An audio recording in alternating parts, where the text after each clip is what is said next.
Through these masks, artist-sculptress Jennifer Forman Weinstein is teaching tolerance to children and to all of us. The project is called Face Tolerance. Jennifer Weinstein, beautiful masks. Thank you. They're absolutely stunning. Thank you. you. We want to hear all about it, about facing tolerance, about learning to understand other people and spreading that throughout the world. Is that the message you're trying to convey?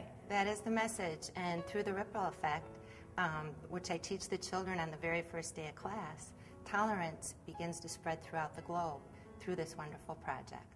So I actually had the great fortune of seeing another one of your exhibitions at a children's museum in Phoenix, and those were also students, but the masks had a little bit of a different focus. Yes, they did. So you can take this project, the Face Tolerance Project, and bring it to various students and various groups, not only here in Arizona, but throughout the country. Yeah, as a matter of fact, I've even taken this project as far as Hawaii. So tell us just very briefly how it works and how long the project goes. Well, the project is tailored to every specific school or organization, depending on the time they have available.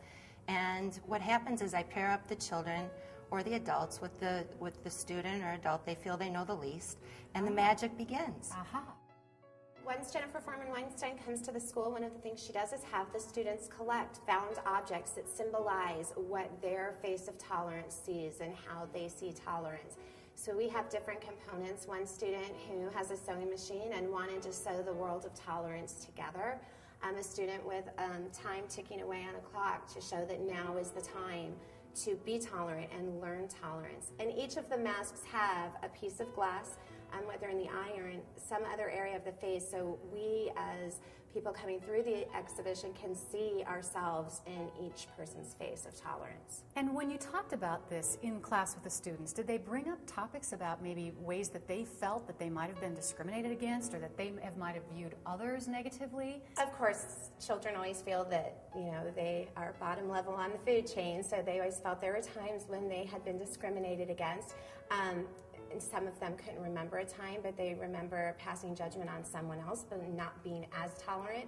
So I've seen a lot of growth and development in their tolerance with each other, and them taking that out into the community, even helping mom and dad at home be more tolerant. So changing the world one student at a time, literally. Yep, that ripple effect. Finally, quickly, how did you change from this project? I've been inspired by my students, and they raised money from holding tolerance trivia nights to garage sales, and they made this project possible along with a generous grant from SRP, and I just felt inspired by them, and now I truly believe that I can make anything happen if I set my mind to it. My name is Bansri Doshi. I'm a 5th grader at New Vistas Academy, and this is my mask. These eyes represent the ability to see beyond that every tolerant person has. And this thing right across the mouth represents that you should think before you speak, because otherwise you might say something hurtful. And what I learned from this project is that you should always be tolerant no matter what happens. Imagine if every school in the country were to have the Faces of Tolerance project in their school.